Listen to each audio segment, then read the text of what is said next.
Meski telah hadir mengusung pembaruan desain serta penambahan fitur-fitur canggih, rupanya hal tersebut tidak membuat YZF-R 15 generasi keempat atau R15 V4 lebih sukses dari pendahulunya. Motor yang sempat menghebohkan publik karena kemewahan fitur dan tampilan desainnya menyerupai YZF-R 7 ini belum bisa berbicara banyak di kancah roda 2 tanah air, bahkan penjualannya dikatakan lebih seret dibandingkan pendahulunya. Sehingga tak heran meski sudah beredar selama kurang lebih 3 tahun, keberadaan R15 V4 saat ini cukup jarang terlihat di jalanan. Nah, pada video kali ini kita akan coba bahas apa saja yang menyebabkan kenapa penjualan R15 V4 lebih sulit ketimbang generasi pendahulunya.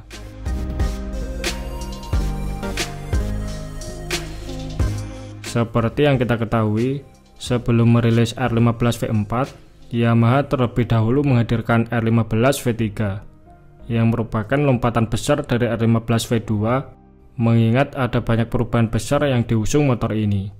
Seperti halnya perubahan desain total menjadi lebih gambot ala moge look dengan garis desain tajam dan sporty, disertai perubahan suspensi depan dari semula teleskopik menjadi upside down, riding position ala motorsport Toulen karena mengadopsi stang tipe underyoke, kemudian perubahan besar pada sektor permesinan dari semula 150cc menjadi 155cc, penambahan teknologi VVA serta AC slipper clutch yang membuat performanya meningkat di angka 19 horsepower dan torsi 14,7 Nm. Kabarnya, R15 V3 ini memang dikembangkan berdasarkan selera konsumen di Indonesia. Dan hal tersebut dibuktikan dari perilisan perdana R15 V3 yang diluncurkan di Indonesia terlebih dahulu, kemudian menyusul setelah 2 minggu berselang, R15 V3 baru diluncurkan di pasaran India, dan itu pun versi India mempunyai spek yang berbeda, karena suspensi depannya masih menggunakan tipe teleskopik. Maka dari itu, tak heran R15 V3 kerap kali dikatakan sebagai generasi R15 yang desainnya paling pas, dan meskipun saat itu harganya terbilang lebih mahal dari kedua kompetitornya, kepuasan konsumen dalam hal performa, fitur maupun segi tampilannya membuat penjualan motor ini cukup sukses di pasaran. Bahkan sampai saat ini kondisi second motor ini masih lumayan diminati.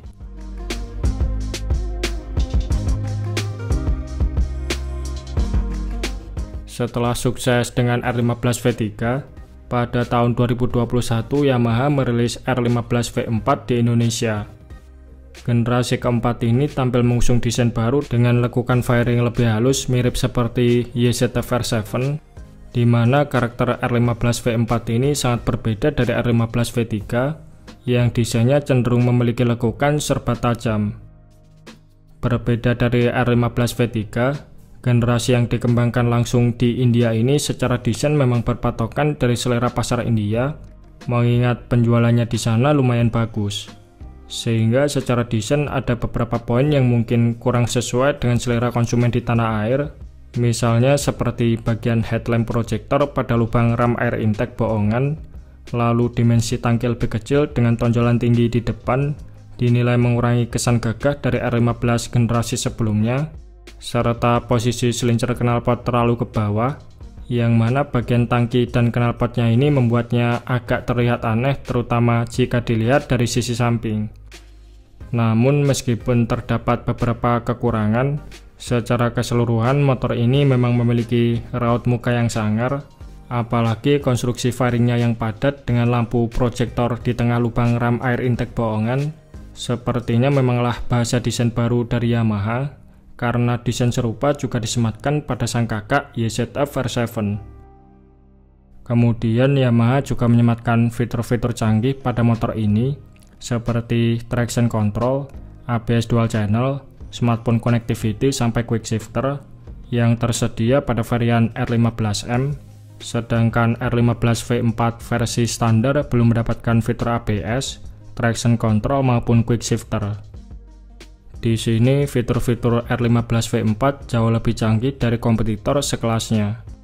Namun yang jadi masalah sekarang adalah dampak dari perubahan fitur-fitur ini membuat bandrol harganya melambung tinggi, di mana untuk R15 V4 varian standar dibanderol Rp40.175.000, sedangkan R15M dibanderol 44,8 jutaan, serta R15 World GP Edition dengan grafis warna spesial dibanderol seharga 44,9 jutaan.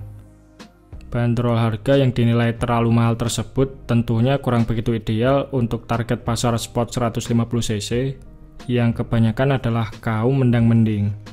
Apalagi trim standar R15 V4 yang belum mendapatkan fitur ABS, traction control, serta quick shifter, atau kurang lebih seperti R15 V3 yang diganti baju doang, dijual seharga 40,1 jutaan.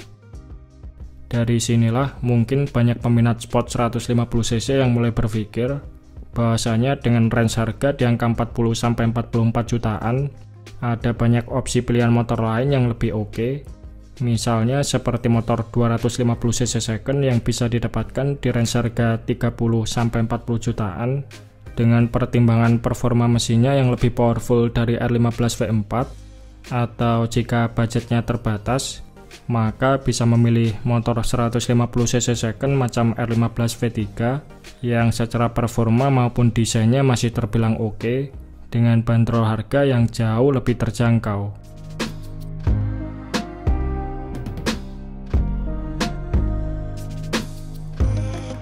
Kemudian, faktor lain yang menyebabkan penjualan R15 V4 ini tidak selaris R15 V3 adalah pergeseran minat konsumen ke motor matic. Penjualan seret ini tentunya tidak hanya dialami oleh R15 V4 saja, akan tetapi semua genre motorsport baik itu 250cc maupun 150cc juga mengalami hal yang serupa. Peminat motorsport yang beberapa tahun silam merupakan pengguna dari motor nunduk ini, sebagian sudah mulai beralih ke motor matic seiring bertambahnya usia atau sudah mulai berkeluarga, dikarenakan bermacam alasan mulai dari riding posisinya yang nunduk, kurang nyaman untuk berboncengan, tidak bisa membawa banyak barang bawaan, dan lain-lain. Sedangkan generasi setelahnya yang tumbuh di era motor matic tentunya akan memilih skuter matic mengingat banyaknya pilihan matic 150cc dengan performa mesin lumayan sekaligus desain yang menarik. Contohnya di kubu Honda ada PCX 150, Vario 160, ADV 160, dan lain-lain. Kemudian di kubu Yamaha ada Lexi 155, NMAX, Aerox, dan lain-lain.